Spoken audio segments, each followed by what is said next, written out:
Salut les meutes, c'est Raph, j'espère que ça va bien. Aujourd'hui, petite vidéo stratégique très particulière parce qu'on va parler du rôle de l'ange. Dans le loup-garou de tierce lieu, une fois que l'ange a réussi à se faire éliminer au premier tour, la partie est terminée, l'ange a gagné. Si l'ange ne se fait pas tuer au premier tour, faut bien le garder dans la partie, faut bien que la partie puisse continuer. L'ange devient un simple villageois et doit gagner avec le village. Dans Ultimate Werewolf, il y a également le Tanner qui a un rôle solo qui doit se débrouiller pour mourir au premier tour? Non, pour mourir tout court, je crois. À ceci près que le Tanner, quand il meurt, ça met pas fin à la partie, c'est juste lui qui gagne la partie pour lui. La partie continue pour les villageois et les loups-garous qui s'en battent les steaks du Tanner.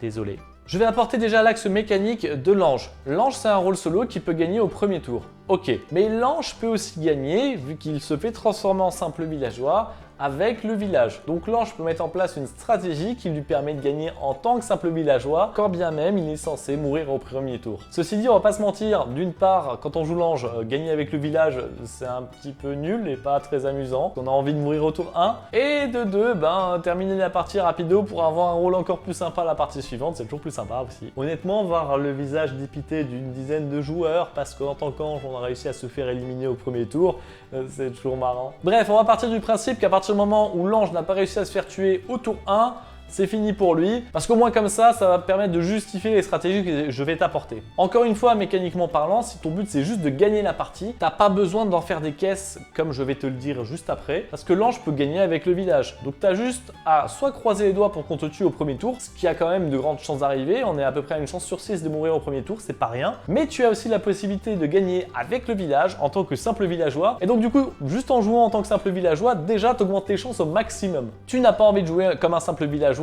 je peux le comprendre. Donc voilà, quand tu joues l'ange, qu'est-ce qu'il faut faire? Option numéro 1, avoir un comportement de loup-garou. Clairement, quelqu'un est en train de parler, paf, tu l'accuses, tu deviens super agressif, paf, tu lances des accusations, tu trouves des explications bidons, mais en fait après tu deviens incohérent parce que 2 secondes plus tard tu vas l'innocenter, non je suis sûr qu'il est innocent et tout, et tu ne justifies pas tes paroles. Il faut qu'on te prenne pour un loup-garou débutant qui ne sait pas jouer. Bon, à ce moment-là, bien entendu, les gens sont pas bêtes, s'ils savent qu'il y a un ange dans la compo, ils vont plutôt avoir tendance à se dire ce mec-là c'est l'ange. Donc la stratégie numéro 2, en réponse au fait que les gens ne vont pas éliminer les personnes trop turbulentes, c'est d'être un villageois qui rappelle qu'il faut pas éliminer les personnes trop turbulentes. Déjà en faisant ça, tu feras un villageois crédible, ou en tout cas tu feras un joueur non ange crédible. Tu vas apporter au village un élément qui est vrai. L'ange doit mourir au premier tour. Donc l'ange va se faire remarquer du village. Et donc l'ange va tout faire pour se faire éliminer par le village en étant incohérent, en portant des propos un peu trop bizarres, etc. Sauf qu'en fait, ce que tu ne précises pas, c'est que en effet, l'ange est déjà en train de se mettre en avant. Mais après, les autres. Tu te fais passer pour l'innocent qui a détecté les anges, mais en faisant ça, tu te fais remarquer. Le village peut penser que toi, tu es loup-garou. Le loup-garou a plutôt intérêt à ce que le village ne vote pas, parce que c'est le seul moment où le village peut s'exprimer face au loup-garou. C'est le seul moment où le village chope de l'information. Il y a des joueurs qui vont penser que tu es louche, qui ont pensé que tu es loup-garou. Et à ce moment-là, il faut pas non plus être un trop bon villageois. Il faut que quelqu'un qui commence à te suspecter, que tu commences à te sentir mal. Essaye vraiment de te sentir mal, quoi. Genre, non, je suis pas loup-garou, arrêtez les conneries, c'est pas le moment. Enfin, là, on a un ange quand même. Tu joues le jeu du loup-garou qui essaie de trouver une fausse stratégie pour détourner le village de l'attention d'un loup-garou. Mais là encore, le problème, c'est que le village peut aussi se dire que il vaut mieux pas éliminer un joueur qui a essayé de se mettre en avant de toute la première journée. Les villageois sont pas bêtes, ils vont se dire que mécaniquement parlant, il n'y a aucune chance que l'ange soit dans les 3-4 personnes qui n'ont pas parlé de la première journée. Et c'est là où il y a la troisième stratégie quand on joue ange, c'est de ne rien dire du tout. Parce que quand tu fais rien de chez rien et qu'il y a un ange dans la partie, mais que les villageois décident d'éliminer quelqu'un, ils vont éliminer quelqu'un qui est statistiquement un peu de chance d'être un ange. Du coup, tu comptes un peu plus sur la chance.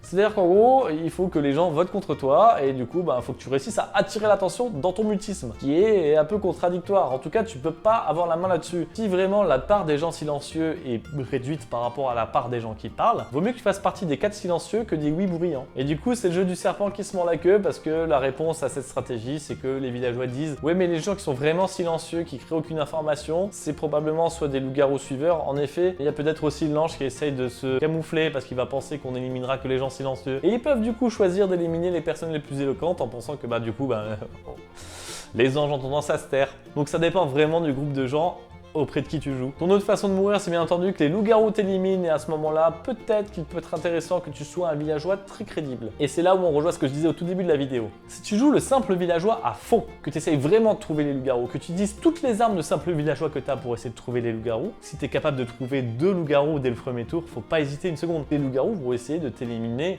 à la nuit suivante. Parce que tu es un villageois qui est très fort. Donc peut-être qu'ils vont penser que tu es voyante. En fait, tu peux tromper l'instinct des gens et faire en sorte que les loups-garous viennent te cibler durant la nuit. C'est une autre façon de gagner avec l'ange. C'est plus compliqué parce que là, encore une fois, tu peux pas faire les loups-garous, tuez-moi, nuit 1, comme ça, c'est pas possible. Mais tu peux toujours essayer de te débrouiller pour que les loups-garous t'aient dans la ligne de mire. Et ça, il n'y a rien de mieux que jouer l'excellent villageois qui te permettra également de gagner si personne ne te tue au premier tour et que tu deviens du coup simple villageois. Voilà, j'espère que cette vidéo stratégique t'aura plu. N'hésite pas à la partager et le village s'endort.